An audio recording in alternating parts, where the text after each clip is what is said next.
It's early September, which means it's officially Halloween season at Clay Disarray. So today I'm going to show you how to make these really cute little Halloween decorations in the form of a pumpkin, a skull and a little spider. So to start, I'm just going to show you how I make my bases really, or the backs of the ornaments, and I tend to use this design quite a lot on my pin badges and ornaments because I quite like it really. So you can skip this bit if you already know how to do this, but basically I've got two colours of polymer clay, purple and black, and I've just cut them into like a flower shape really because I quite like the design. And the clay is actually quite sticky today, so I'm just going to use a little squirt of water in the hope that it will separate easier. So I'll just place one directly on top of the other, like so. And I'm going to cut right down the centre with my blaze cutting tool here. Just a little bit fiddly, and again at a right angle. And now I'm just going to basically make the 4 shapes into 8s, or 8 into 16 if you're counting them all. And now I basically need to separate those out, so I'm going to make 2 backs because I'm going to use both of them. So basically it's a case of just separating the little pies or cheeses or whatever you want to call them, and just place them like so. And I'm just using a wet wipe here really to try and encourage the clay to stick together, and I'll go over with my acrylic roller as well. So, and my clay is actually a little dirty in the centre really because I've been trying to pull it together while it's, you know, quite sticky, but it doesn't matter too much because I'm going to be placing little elements over the top.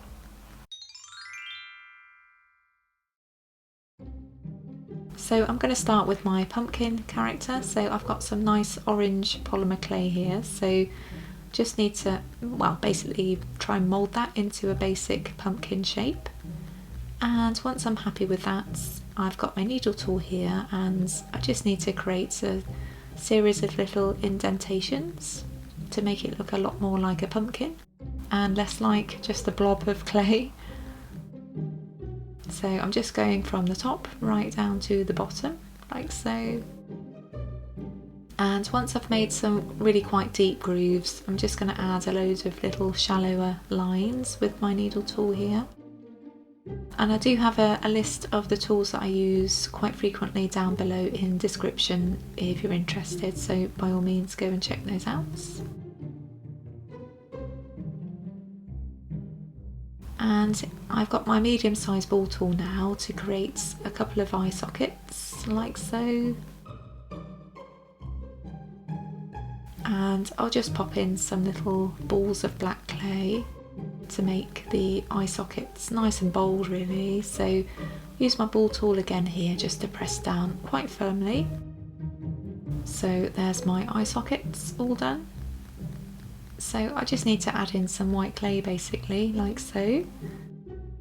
And once I'm happy with those, I can just press down pretty firmly. And it needs a couple of pupils, just with some teeny tiny dots of clay.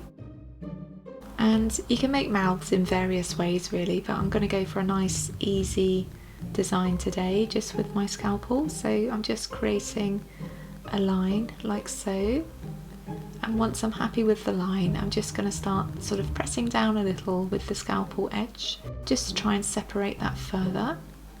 So it will allow me to go in with my small size ball tool here, just really to try and coax that mouth open a little more. And I'll pop in a line of black clay like so, just so that you can really see the mouth more than anything really. And I think I'm going to give him just a couple of little teeth really, just because it's, you know, really quite cute. So there we go, pretty happy with that. And I'm going to give this little pumpkin a nose, so I've just got a very basic triangle shape here. I'll just pop that on and just move that ever so slightly with my scalpel. So now I can just pop him onto the back like so and just figure out where I want him to go. sort of nice and central really. And with some brown clay I've just got a really easy little stump for him, and I'll just add in a little bit more detail here with my needle tool. And for a little more expression I'm just going to give him a pair of eyebrows really, and some little pink cheeks like so. Now because this is an ornament I need to create a couple of holes in the piece, so I'm just going to go in firstly with my needle tool to mark out where I want the holes to go, and then I'll go in with my small size ball tool and I'm pushing all the way through just to ensure that I can pop some string through once it's baked. And I'm making 2 holes rather than just one because it'll basically allow the piece to hang nicer really. And while I was rummaging through my Myuu clay box I found some glow in the dark clay that I've not used for a few years, so just thought I'd add some to this piece. I can't remember if it's very effective or not, so it'll be really interesting to see by the end of this video. So I'm just going to pop on a little series of dots like so, and just some finishing touches with my needle tool, and my little pumpkin is all done.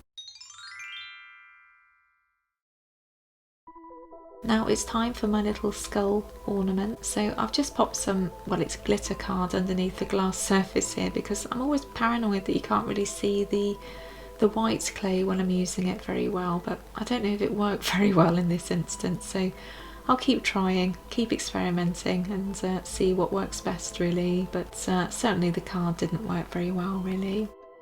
But anyway, I'm basically making some teeth with my scalpel here, and then my needle tool. I'm just creating a very basic skull shape just because it's, you know, quite easy to demonstrate what I'm doing. So just going to pop in a couple of eye sockets again, just with some black clay, and I'll just push those down with my ball tool.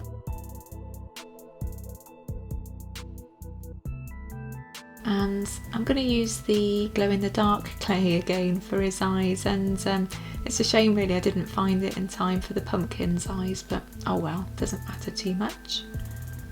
I'll just give him some pupils. And for the nose socket I'm just creating a very basic heart shape really, just with some black clay here. I'll just pop that on. And I'll pop on a pair of pink cheeks as well, just so, you know, there's a bit of uniformity to the designs really. And a couple of eyebrows. And I have previously made this design as a Halloween pin badge, in case you're wondering if you've seen him somewhere before. But I thought he'd work well as an ornament today too, so just place him onto the back. There we go. And I'm just going to create a couple of holes as before. I'll just use my ball tool to make sure the holes are nice and thick. And I'm going to go around again just with the glow in the dark clay. I think this has worked quite well really.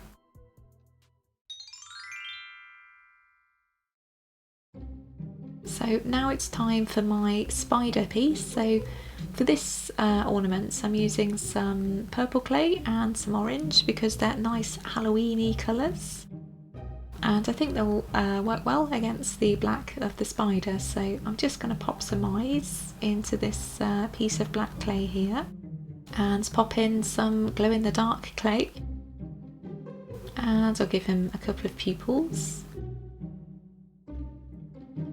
And of course my spider needs 8 legs, so I'm just making some very basic leg shapes, as you'll see here. There we go, that's the last one.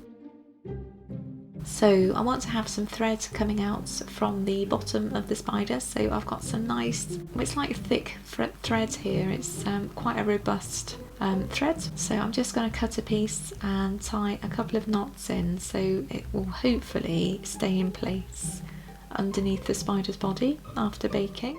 And now I just need to basically work on my placements really, so just need to figure out where I want the legs to go. without looking too messy really, so just takes a few minutes just to, you know, try and figure out where you want those to go.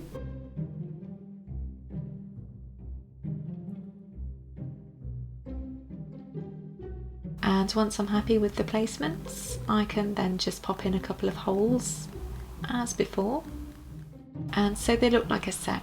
I'm just going to add in some little balls of the glow-in-the-dark clay again.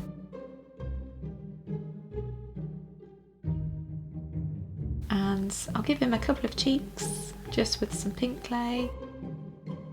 And I'll give him a little mouth as well, just with some grey clay. And there we go. I'm pretty happy with him. Certainly looks like a spider. So my pieces are all done and ready to bake, and I just changed the colour of the cheeks on the skull actually from pink to orange, just so that there's a theme that runs between the three. So they're now off to the oven. And at this point you'll need to refer to your own brand of Polymer Clay's baking instructions.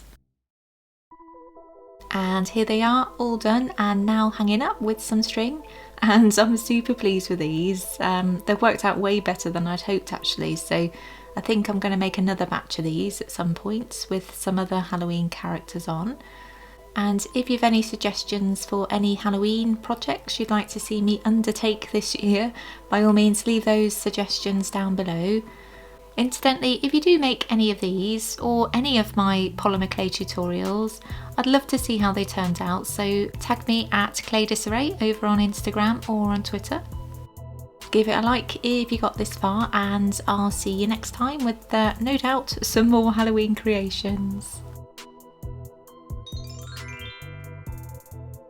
Oh, I just realised I used glow-in-the-dark clay, didn't I? So I'm just testing this skull badge in this drawer because it's daylight at the moment, and yeah, not bad.